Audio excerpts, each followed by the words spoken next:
The 1% Rule of Courage. Why you must seek rejection to find your true strength. Zen mindset. Stop letting fear of rejection kill your potential.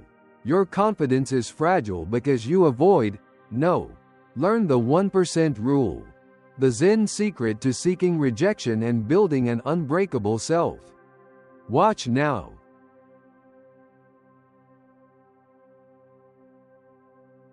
Welcome to Echoes of Life. Take a moment and think about the great actions you have postponed. The project you never launched. The job you never applied for. The conversation you never started. Why? The answer, for many of us, is not a lack of capability, but a crippling fear of one simple word: no.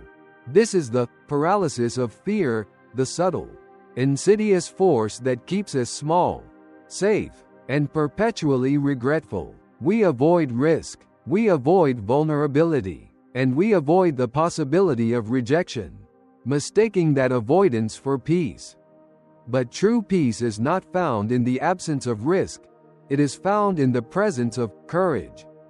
The fear of rejection is arguably the single greatest barrier to personal and professional growth in the modern world. It is the root cause of procrastination and risk aversion. We prioritize maintaining a perfect, unassailable image over the messy, uncomfortable act of living fully. The cost of this avoidance is immense. A life defined by the regret of inaction, the lingering ache of knowing you failed to try.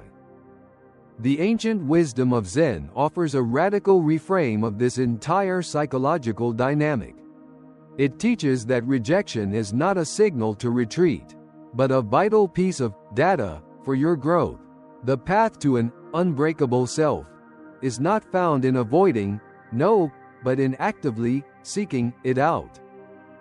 Today, we will introduce the 1% Rule of Courage, a simple, daily practice to intentionally increase your emotional resilience by a tiny, sustainable increment. We will expose the lie that rejection is a personal attack, arm you with the Anicca Pivot to cut the pain short, and show you how to build a self-worth that is completely immune to the opinions of others. You are not defined by who says no to you. You are defined by your courage to ask anyway.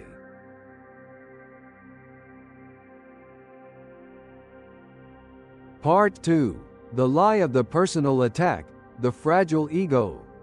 Why does rejection hurt so profoundly? Because our fragile ego immediately translates an external no into an internal, devastating conclusion. I am not good enough. The ego views rejection not as a transactional failure, but as a personal attack on our fundamental self-worth. It conflates the outcome with the identity. This is the central lie we must expose using the Zen principle of anatta, not self. When a potential client declines your offer, when a date doesn't call back, or when an application is denied, the ego screams that you, the person, have been judged and found lacking. The truth is almost always far simpler and far less personal. The reality of the external no. 1. Circumstance, not character. Most no's are dictated by external factors: budget, timing, need, or context. The rejection is rarely about who you are, and almost always about where the other person is right now. Their circumstances, not your character, determine the outcome. 2. Their needs, not your value. The decision reflects the other person's needs, fears, or pre-existing biases. They are operating from their own complex, internal reality, a reality you cannot control or fully understand. 3. The separation protocol. Your task is to apply the separation protocol. Consciously detach the outcome, the no, from your identity, your worth. Say to yourself, their decision is a piece of data about their needs, It is not a conclusion about my value. By viewing rejection through the lens of anatta, you recognize that the painful feeling is the ego's resistance to a reality it cannot control. You realize that the no is a judgment on the offer or the timing, not the true self, the unconditioned, observing awareness that is immune to external critique. Only when you successfully separate the outcome from your identity can you begin to build the resilience that defines the warrior's spirit.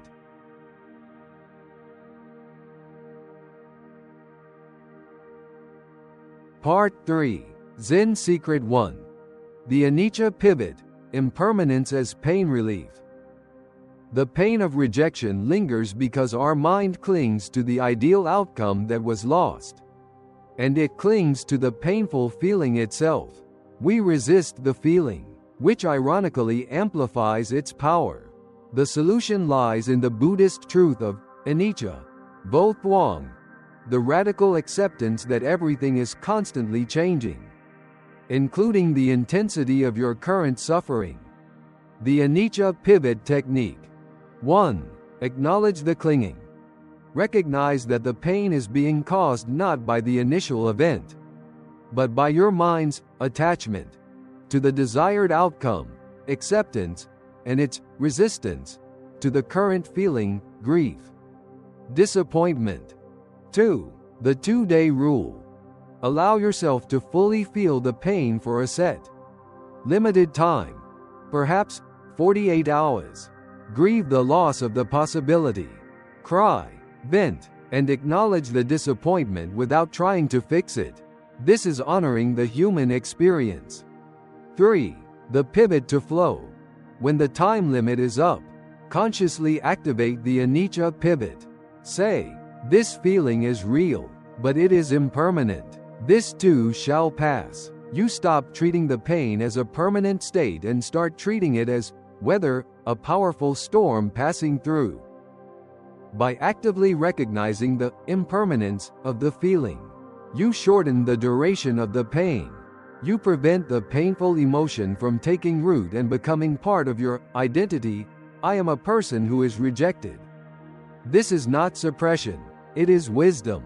It is using the fundamental law of the universe, change, as a powerful psychological tool to ensure that your recovery is swift, allowing you to return to action before paralysis can set in. The deepest wisdom is knowing that the only constant is change, and by flowing with that change, you free yourself from the pain of attachment.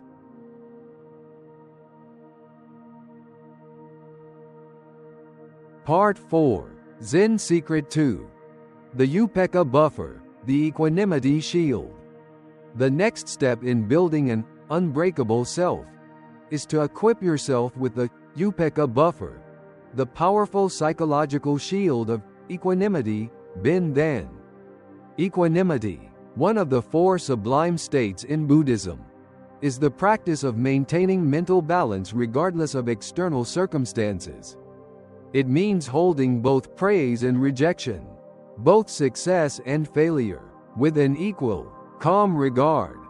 The non-attachment protocol. 1. Neutralizing the outcome. Before you ever take the action, before you send the pitch, before you ask the question, mentally prepare for both outcomes with the attitude of mokuso, silence, neutrality. Acknowledge that you would be happy with acceptance, but you would be equally okay with rejection. 2. Building the buffer. This mental preparation builds an emotional buffer around your core self. If the outcome is positive, praise, acceptance, the emotion stays in the buffer and is enjoyed, but does not inflate your ego. If the outcome is negative, rejection, criticism, the negative emotion hits the buffer and is absorbed, preventing it from piercing your core self-worth. 3. The stillness. Equanimity is the realization that your value does not fluctuate. It does not rise with praise, and it does not fall with criticism. Your worth is constant, stable, and still. The Upekkhā Buffer acts as a psychological stabilization mechanism, ensuring that external turbulence never dictates your internal state. The warrior does not fight for victory alone. He fights for purity of action. The outcome is secondary. By adopting the Upekkhā Buffer, you are committing to a purity of motive, where your action is fueled by integrity and courage, not by the desperate need for external approval. This shield of equanimity is the essence of emotional resilience. Part 5. The 1% Rule of Courage, the core practice. We have established the emotional shields. But shields are defensive. To build true, unshakable resilience, we must go on the offensive. This brings us to the core practice of this lesson, the 1% Rule of Courage. The fundamental principle of all warrior codes is that courage is a muscle, not a permanent state. It must be exercised daily. The reason most people remain paralyzed by the fear of no is that they wait for a major, life-altering event to practice courage, the big pitch, the huge public speech, the risky investment. They try to lift 100 kilograms of courage without having practiced lifting one. The 1% rule states, you must intentionally seek one small, manageable rejection every day. This is the psychological equivalent of lifting a very light weight for a sustained period, leading to compound growth in resilience. The small ask technique. 1. Identify the low-stakes risk. The rejection must be minor and inconsequential. Do not ask your boss for a raise on day one. Instead, ask for something you expect to be denied. Ask a barista for a 10% discount. Ask a stranger for the time, even though you have your phone. Ask a vendor if they would slightly change the terms of a tiny transaction. 2. The goal is the no. Crucially, you must genuinely try to get the denial. You are not primarily seeking the discount or the favor. You are seeking the emotional exposure to the word no. 3. The instant desensitization. When you hear no, your body triggers the threat response, fight or flight. By performing this small ask daily, you teach your nervous system a revolutionary truth. I asked, I was denied, and I survived. The world did not end. You are actively desensitizing your emotional center to the fear of rejection. Every no you collect is a badge of honor. It is proof that you showed up. You acted, and you put your true self on the line. The 1% rule converts the energy of avoidance into the momentum of action, strengthening your courage muscle one small no at a time. This is the warrior's path to overcoming paralysis.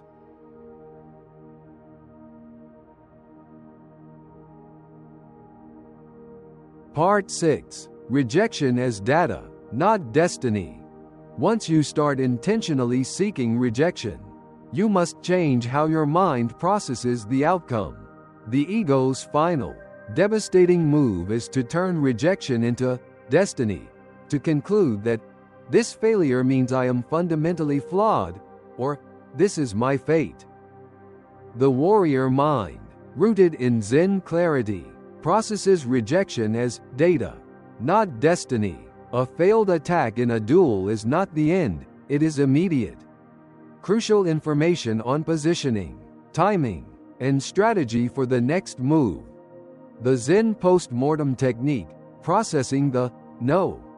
Immediately after a rejection, after you have successfully applied the Upekkhā Buffer from Part 4, you must execute a rapid analysis to prevent the ego from seizing control. 1. Separate the uncontrollable. Identify every factor that was outside your control, e.g., the client ran out of budget. The interviewer had already made a decision. The market timing was wrong. Acknowledging these factors prevents you from absorbing external failure as personal blame. 2. Identify the learnable data. Ask, what one piece of information did I gain from this exchange? Did my pitch need more clarity? Did I ask the question too early? Was my timing off? This turns the emotional failure into an objective feedback loop. 3. Refusal of conclusion. Most importantly, you must refuse to allow the rejection to be a conclusion about yourself. The rejection is an event, it is not a declaration of your permanent worth. You use the no as fuel to refine your strategy for the next attempt. This constant, disciplined analysis transforms failure from a devastating blow into an accelerated learning mechanism. When you view rejection as data, you replace the ego's self-pity with the warrior's focused determination. You realize the path to success is paved not with yes, but with insightful no's. Part 7. The Unbreakable Self, the Stillness in Strength. When you consistently apply the 1% rule of courage, you begin to realize the great truth of the unbreakable self. The self is not unbreakable because it never experiences pain. It is unbreakable because it cannot be defined or diminished by external events. The unbreakable self is fundamentally the true self, the unconditioned awareness that the Zen masters speak of. It is a self-worth that is non-negotiable because it is built entirely on internal integrity and the consistent practice of showing up. The benefits of unbreakable resilience. 1. Freedom of action. The paralysis is gone. You are free to take risks, free to be vulnerable, and free to ask for what you want. Because the potential no has been psychologically disarmed. The risk assessment changes. The cost of inaction now feels far greater than the cost of failure. 2. Quiet confidence. Your confidence stops being loud and demanding, the ego, and becomes quiet, stable, and persistent. This quiet confidence is not based on external applause or achievement. It is based on the internal fact that you are the person who shows up, acts, and keeps trying, regardless of the outcome. 3. Courage is stillness in fear. The warrior mindset realizes that courage is not the absence of fear, but the stillness you maintain when fear is at its peak. The fear triggers the energy, but your training, the 1% rule, allows you to use that energy for focused action, rather than letting it paralyze you. The unbreakable self is the ultimate mastery of the internal world. You are not seeking external validation. You are seeking internal consistency. You are the person who acts with honor, integrity, and resolve, and that consistency is the only measure of worth that truly matters.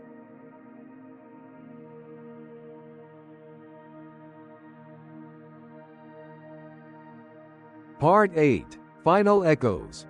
Your rejection goal, conclusion and CTA. We have journeyed through the paralyzing fear of no and emerged with the wisdom of the warrior mindset. You now understand that rejection is fuel, and the path to an unbreakable self is paved with small, intentional acts of courage. You have the tools to begin your transformation. The Anicca Pivot to cut the pain short, the Upekkhā Buffer to protect your core value, and the Zen postmortem to process failure as invaluable data. The most important takeaway is this: the greatest regret is the regret of inaction. Stop waiting for fear to disappear, it won't. Start acting with integrity in its presence. Embrace this final challenge today. Set a concrete goal to practice the 1% rule of courage. Identify one small ask, one tiny risk, that has a high chance of resulting in a no. It could be asking a colleague for feedback, submitting an overdue application, or making that difficult phone call. Perform the action with full Upekkhā equanimity. Remember, you are not seeking acceptance, you are seeking evidence of your courage. Thank you for continuing your journey with Echoes of Life. If the promise of transforming fear into unstoppable action resonated with your spirit, subscribe to our channel and join our community dedicated to applying ancient Zen and samurai principles to achieve mastery and resilience in modern life. Like this video to help the algorithm share this essential secret for overcoming rejection sensitivity with others caught in the paralysis of no. And finally, share this video with someone who needs the courage to make their very first small ask. Until our next lesson on mastering your inner world, may your actions be bold and your courage be unstoppable.